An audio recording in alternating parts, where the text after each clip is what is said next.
this is Halloween candy. Yes. And Christmas. And Christmas candy. Valentine's. And Valentine's Day. And yes, we are going to eat some. Welcome to another Money Mondays. I'm Joel. This is my wife, my lovely wife, Anna. And, man. And a huge chocolate, you guys. It's kind of I know. smelly. I always joke and say, that's why I know God has a sense of humor, is because I married a woman who hates meat, well, is a vegetarian, and hates chocolate. I love meat. I'm a carnivore. I love chocolate. But we get along.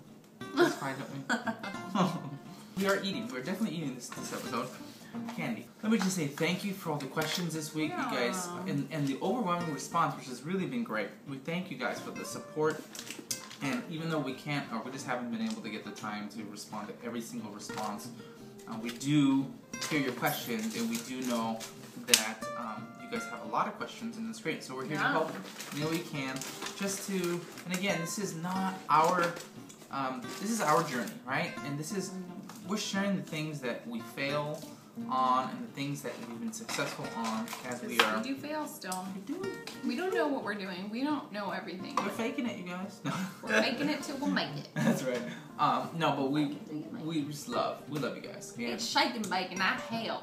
That was a voice. I was like, what is that voice from? It's the shake and bake commercial. Top shaking. Yes. So now that is over. Anyway. Welcome to all you new viewers and all you old viewers. We love you guys and thanks for the support. But let's get right into it, okay? So, our first question comes from Prettiest When Happy. Do you think that it is wise to go to graduate school while paying off a car loan and student loan debt? We do not have any other consumer debt and will be paying off our car in 9 months. I am 23 years old and my husband is 28.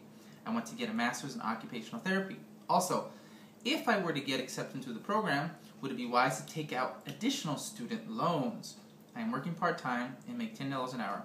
As an OT, occupational therapist, I will be making $50 per hour or more. Great question. Kind of an involved question there because there's a lot of different kind of things that we don't know, and there's several different answers. But good for you guys for almost paying off your car in 9 months. That's awesome. Some young folks will go into debt $90,000, $100,000 for a degree that will yield them a job that pays them $40,000. That is not smart.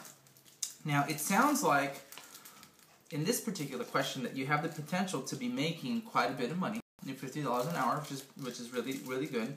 But I don't know how much debt you are going to be taking on. I would look at maybe finding a different job right now and working as much as you can. If there's any overtime, selling things, focus on getting out of that car debt. And if you can go to graduate school and not go into debt, then I'm all for it. But I'm totally not for, one, already having student loans, I don't know how much that is, and then getting more student loans on top of that. And what happens if you don't get that degree, and now you're stuck with not only your normal undergrad student loan, but this graduate stuff, you know, and then you're $200,000 in debt. I don't know. I think it's great if you can get this degree, this master's in occupational therapy, by working your way through it. You know, work, keep a job, continue to pay off your debt, your student loan, and don't go into debt. So I hope it helps. It's kind of, there's a lot of different elements to the question. Good question, really involved one, but I would definitely not do it unless you could pay cash for it and work your way through your your master's. So good luck with that. The next question comes from the Miss Genocide. I believe that I'm saying that correctly. It says, hey guys, I'm so impressed with how much effort you're putting into saving money. Thank you. Not really saving money, paying off debt. Paying off debt, yes. My question is, how do you think your life change is affecting your lovely children? Do you think it's a positive change for them or a negative? Well, it depends on what given moment you ask. If I've just told the kids that there's no budget for candy, then they're pretty upset about it. Yeah.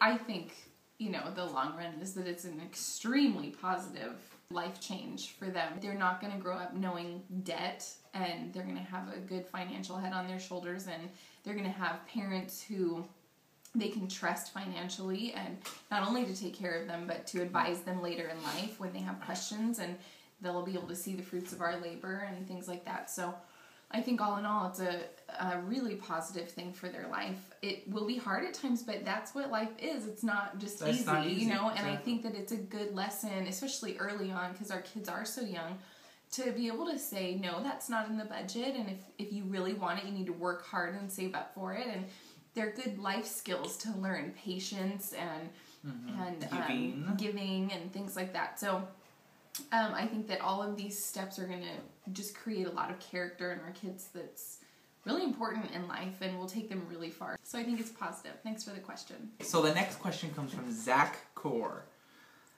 I've seen some people who are on Dave Ramsey's budget give them some money for husbands and wives. Do you do that? And if you do, how do you determine how much you give yourselves? When do you determine that your rollover money should be moved to allocate to another fund? So I think what you're asking is you've seen some people who allocate kind of like money for husbands and wives. Like, here's your blow money. Here, you do whatever you want to smell with it, and I do whatever. We don't do that. We don't personally do that. We do have a blow category, a blow envelope that is used to blow it on whatever we want to. If Anna wants to go buy something one day, one day we'll be able to do that. We have that with expendable cash. Like, maybe we will. Absolutely, why not? But right currently now it's tight, so we have to make our decisions together always. And if we split it, it would be like, here's $2 for you. Thank you. $2 for you, $2 for me. As far as rollover money goes, when we talk about rollover money in our envelopes, let's say, Anna and I, we have our food envelope, and we get to the end of the month, and let's say we had like $60, $80 left over in the food budget, we would roll that money over to the next month into food, not into another envelope.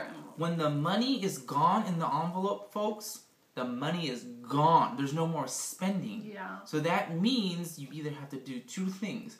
You have to spend less, pay attention to your money, or you're not budgeting enough money for that particular category.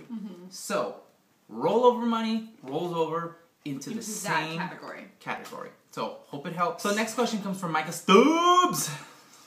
You always say his name. I do, because I love Micah's name. We're still having a hard time sticking to the envelope system. It's hard. It's hard. We actually have never executed it completely. That's okay. It's okay. We have tried pulling out our weekly budget. Wife gets X, I get Y, and Z goes into a folder for non-weekly purchases. Which I'm guessing means like monthly, like toiletries. That something like that. I was wondering if weekly is too short of a time frame to work from a budget. We just get frustrated if the week isn't over, but the envelopes are empty. How often do you have to deal with empty envelopes, but a week left in the month? Everybody's budget is different, okay? It fluctuates from month to month. There's no such thing as a perfect budget. But for us, we don't really deal with empty envelopes anymore. There's kind of a joke. Dave Ramsey has this joke, having too much month at the end of the money. So that's why we're very purposeful and intentful about telling our money where to go. When we sit down and do that budget, this is how much money we need to come in, and this is how much money is coming in this month.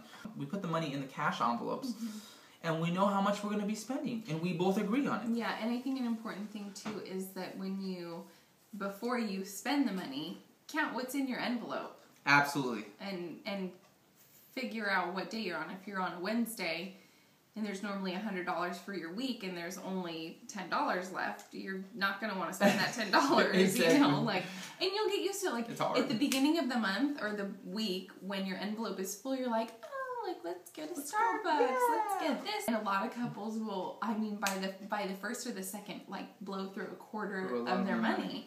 We go into our envelopes every time and we count how much it is before we even think about spending a dime. Sure. Know that we do it differently. We put all of our money, so for instance, for our food category, if we budget $500 for the month, I put the $500 a month in the beginning of the month because I don't get paid every week. So we don't use a weekly budget, we do use a monthly budget. So imagine this, I put $500 in my envelope. Now, we are responsible for making sure that $500 goes stretches an entire month. The whole month. A weekly budget is, I don't think it's a bad thing. Most people, there are many people who live off, hey, I get paid every week. It takes discipline. So, and looking at your calendar. Look at your calendar. Discipline and organization. Like, you've got to look at, okay, you know, we're having dinner with the in-laws this week, so we can skip a meal. We don't have to pay for that meal, you know, or whatever. Right, you know, like, you have to kind of, like, figure out your life that way, and looking at the calendar is a huge tool for me. Thank you for the question, you guys, and good luck, and stick with it. You can do it! Next question comes from Dimples1029. Hi guys, I was given 6-week notice at work that they would lay me off. Since then, I've been doing a lot of paperwork and seeing how much I've been spending. I'm not in debt, but I wanted your advice. Being not in debt, first of all, is an excellent thing for you. I'm really sorry that you had, it has to come to this, because getting a 6-week notice is just not But hey, pleasant. count your blessings. 6-week notice. It's better than getting a pink slip and saying you're not expected to finish the day, which is what happened to me and a couple other people I know. It happens. Now that you only have 6 weeks, right? You're looking for jobs and you're saving money. Okay, you're saving money. You're selling things. You need to have an emergency fund. I don't know if you do already, but that would be my next step. If you don't have an emergency, get that money in the bank and save it. Sell stuff, okay? Do extra little side jobs. Be creative while you're trying to interview and look for these new jobs, okay? You need it, okay? Because you don't know how long it's going to take. Work your butt off to try to find another job. In the meantime, read that book. Which book? 48 Days to the Work You Love. Yeah, Dan Miller. And he has a great method for getting jobs. Oh, absolutely. You need to go pick up that book. If you can afford to do it, go pick up the book. If not, go to the library and rent it. Yeah. Dan Miller's 48 Days of the Work You Love, okay? It's going to help you land and interview and get to your target company, the place that you want to be. Do it. Read it.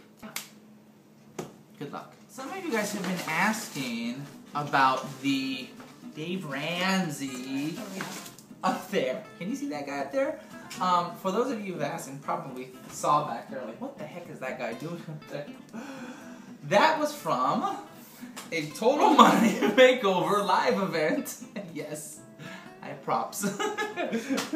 Back in October when we went to go see Dave Ramsey live, I was kind of in charge of facilitating, groups who want to go out there, and I had a whole packet that had a bunch of promotional stuff, and that picture was part of a big banner that said "Go see Dave," and he's like that.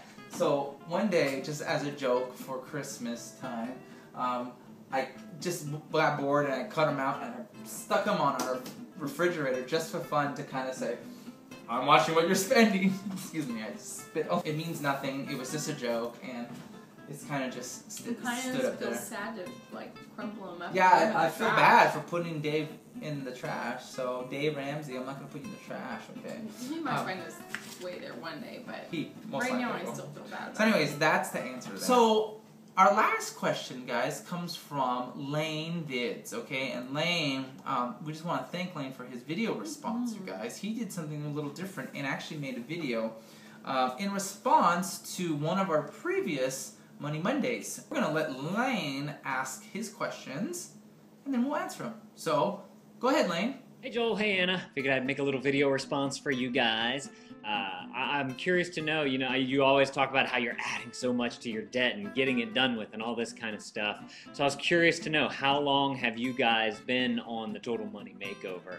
How long have we been on Total Money Makeover? Well, we read the book. I read the book first. Will probably be 2 years ago this March, next month, probably. Easter. April, right? I think that was when Easter came early on March. Oh, okay. So that's kind of how long we've been kind of on this total money makeover journey, and right now it doesn't feel like we're putting a lot towards debt, but we've put a significant amount because I was out of work for like 8 months, you guys. So 8 months, any money that came in was just survival. So we've been doing it for about 2 years now. So thumbs up all the way across the sky for the home birth. I'm curious to know, did Ella and I can't remember your other kid's name, were they home birthed or natural birthed or anything like that? Shame on you for not knowing my son's name. Just kidding. I'm just kidding. His name is Ebenezer. Were Ella and Caleb home birthed? No. No, but did you guys know this about Caleb? Caleb, when he was born, was gigantic. How much did Caleb weigh? 11 pounds. Yes, all you mommies out there. 11 pounds. 11 pounds, 22 inches. He was a toddler. I gave birth to a 3-month-old. I'm curious to know, are there any other type of things that y'all are doing as far as the money is concerned? I remember you saying that you don't have insurance, so I'm sure the home birth is still going to cost you a little bit since most of it's not covered and all that good stuff. What's your plan, I guess, plan of attack for that? Kind of plan of attack financially for a home birth. It's a little different because like Lane said, we don't have insurance, and we're still waiting for my insurance to kick in, and that requires more work hours to be reported to the union, so I need to work more. It looks like it might just take longer, so we're just planning to cash flow the pregnancy. Our home birth costs are estimated to be $4,500. That's what it's going to cost for our prenatal care. Our prenatal care. And labor and delivery. Our and midwife. Then some post. Exactly. But other things like blood work, ultrasounds, lab work, so that we have to pay out of pocket, and we're prepared to do so. So we've been budgeting away, and we're going to be fine being able to cash flow this stuff. So that's how it kind of affects us financially as we are pressing pause on our total money makeover to just save money right now. The money's there. The money's going to be there. We're going to keep saving money. Once the baby's delivered and mommy's healthy and the baby's healthy, and there's no other, things that happen from the delivery, we'll be able to pour all the extra money that we've been saving into our debt. So thank you, Lane. Thank you so much for that video response. And you guys, if you guys want to do a video response to us, go ahead and do it. And we'd love to share it just like we did with Lane's video. Well, that's all we got. So last week, you guys, we told you that we spent some special time together. In the description below, and in this link somewhere right here, or up here, or over there, or up in Dave's head, you'll find a link to the video, okay? The video on relationships and money and our time that we spent together last week. I know I said I was going to put it in last week, but we just got busy. I got busy. Life is crazy. You guys know. But that's my excuse every week. Life is crazy. But life really is crazy. And you'll understand a little bit more when you watch that video.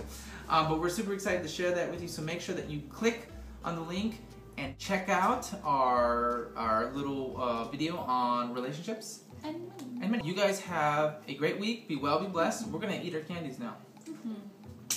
We'll see you guys later. Bye.